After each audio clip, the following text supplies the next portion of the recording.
तो मार्वल की तरफ से मार्वल टेलीविजन की नई सीरीज जिसका किसी ने भी डिमांड नहीं किया था उसके बावजूद बनकर रिलीज कर दी गई है, जिसका नाम है आयरन हार्ट। और इसका पूरा सीजन जियो हॉटस्टार पर प्रीमियर हो रहा है इस वक्त, जिसके 3 एपिसोड पिछले हफ्ते वेडनेसडे को रिलीज हो चुके थे और 3 एपिसोड इस हफ्ते वेडनेसडे को रिलीज हुए हैं। 6 ही एपिसोड है, सीरीज एंड हो चुकी है। और काफी सारा लोग होंगे मेरी तरह जिनको पिछले हफ्ते कोई आइडिया नहीं था कि आयरन हार्ट रिलीज होने वाली है, और मुझे 2-3 दिन बाद पता चला कि आयरन हार्ट रिलीज हो चुकी है, उसके 3 एपिसोड प्रीमियर हो रहे हैं।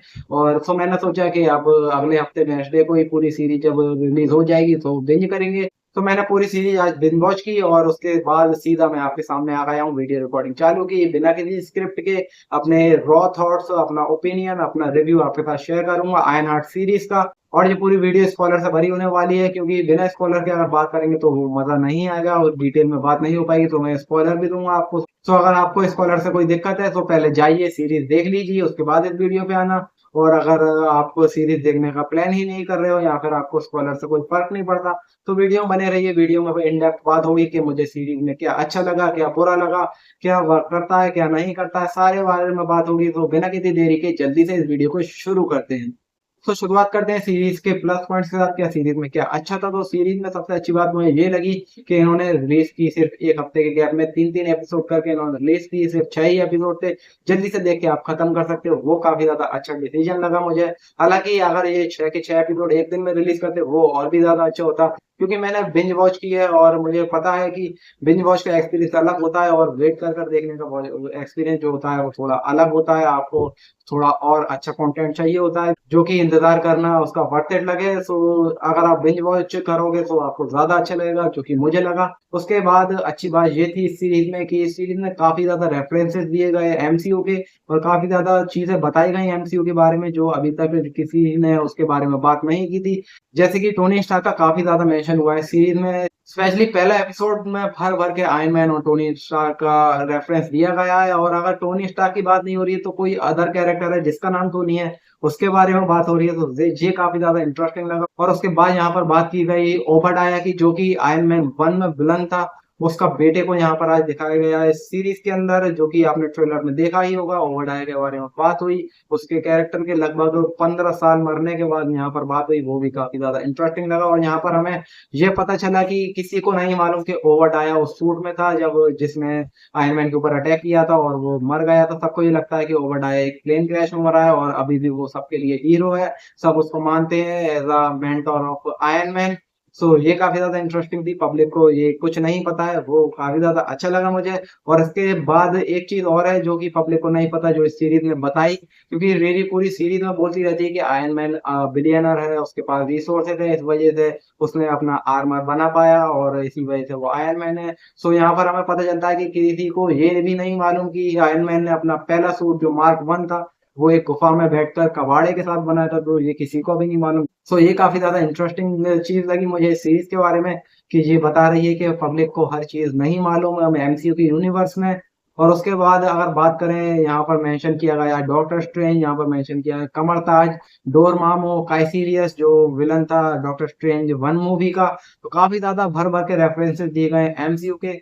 उसके बाद बात करें कि सीरीज का वीएफएक्स और सीजीआई काफी ज्यादा अच्छा है, और पर्सनली मुझे ऐसा लग रहा था ये पूरी सीरीज शिकागो में बेस्ड है, और जो टेक्नोलॉजी और जो सिनेमेटोग्राफी और कलर ग्रेडिंग दिखाई गई है तो उसको देखकर ऐसा लग रहा था कि ये सीरीज ज्यादा फ्यूचरिस्टिक है in comparison to other project of Marvel. So ये काफी ज्यादा अलग लगा मुझे, ऐसा लग रहा था कि टेक्नोलॉजी जो है सीरीज में वो ज्यादा एडवांस है एमसीयू को लेकर।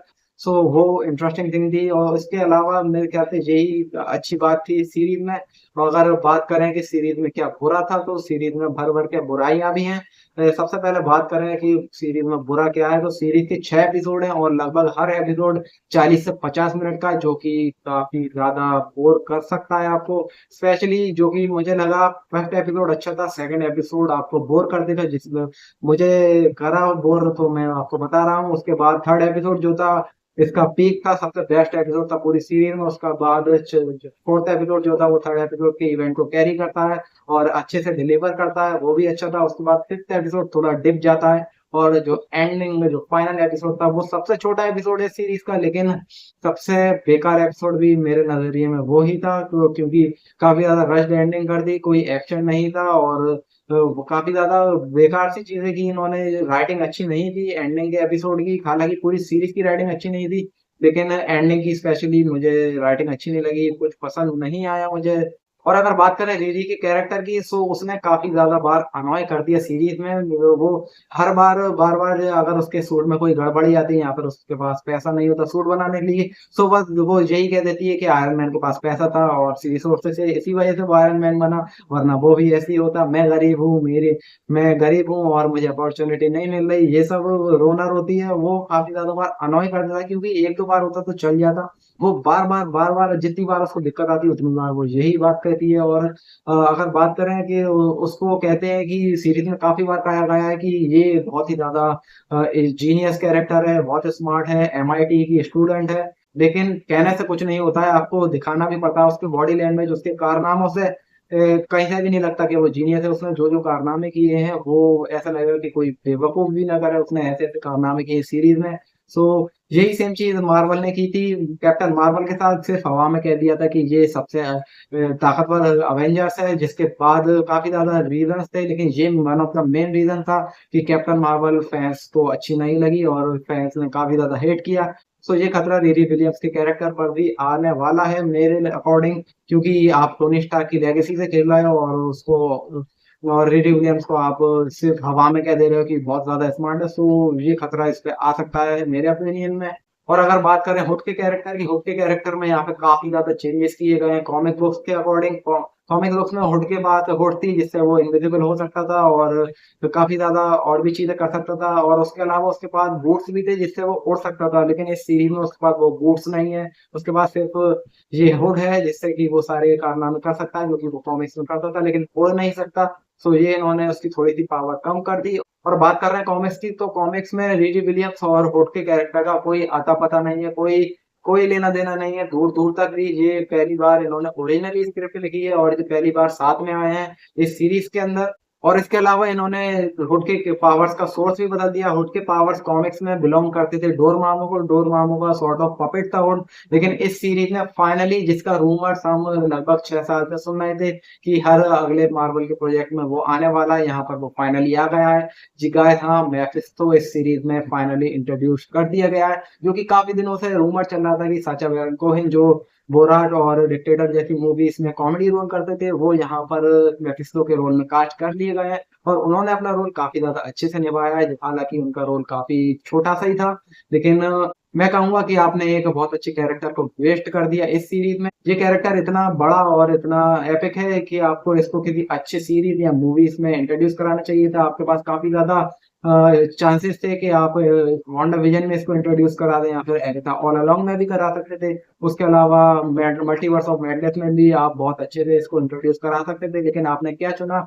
आपने चुना आयरन हार्ट, जो कि काफी ज्यादा डम मूव थी मेरे अकॉर्डिंग। सो उसके अलावा अगर बात करें कि और क्या बुरी चीज थी इस सीरीज में, जो कि थी हुड के कैरेक्टर की राइडिंग। क्योंकि आप अगर देखोगे वो बुरे काम कर रहा है, वो क्रिमिनल है, वो क्राइम कर रहा है, चोरियां कर रहा है और लोगों को मार भी रहा है, लेकिन बात करें कि वो कर क्यों रहा है, उसका मोटिव क्या है, तो उसके मोटिव में कुछ नहीं बताया गया, कोई बैकग्राउंड स्टोरी नहीं है। तो सिर्फ यहाँ पर बताया गया है कि उसको डैडी इश्यूज हैं और इसी वजह से वो क्या कहते हैं क्राइम कर रहा है। वो उसका बाप काफी ज्यादा अमीर है, लेकिन उसको डैडी इश्यूज हैं, तो वो बाप को छोड़ आया है और क्राइम कर रहा है, लोगों को मार रहा है, चोरी चकारी कर रहा है। सो भाई, ये राइटिंग मुझे बिल्कुल भी अच्छी नहीं लगी। आपने बिल्कुल ही कैरेक्टर को चेंज कर दिया। कॉमिक्स में एक एपिक कैरेक्टर है, लेकिन आपने यहाँ पर उसको डैडी इश्यूज दे दिए और उसको डम बना दिया, तो वो मुझे पसंद नहीं आया। और इसके बाद अगर बात करें कि सबसे बुरी चीज मुझे सीरीज में क्या लगी, मैं डिसअपॉइंट कर दिया, बुरी नहीं कहेंगे, डिसअपॉइंट कर दिया थोड़ा बहुत, जो कि थी इस सीरीज की एंडिंग। इन्होंने एक ओपन एंडिंग रख दी है, एक पोस्ट क्रेडिट सीन भी रखा है, जो कि मुझे नहीं चाहिए था। मुझे चाहिए था कि ये series one and done case हो, लेकिन इन्होंने एक ओपन एंडिंग रख दी। आगे भी इनका सीजन आ सकता है अगर सीरीज वर्क करेगी तो, लेकिन मुझे पूरा यकीन है कि ये सीरीज वर्क नहीं करेगी। आप रिकॉर्ड्स उठाकर देख सकते हैं, थंडरबोल्ट जैसी भी अच्छी मूवी बॉक्स ऑफिस पे वर्क नहीं कर पाई, वो सेकंड लीस्ट प्रॉफिटेबल मूवी है एमसीयू की। सो आप सोच सकते हो ये मीडियोकर सीरीज का क्या हाल होने वाला है।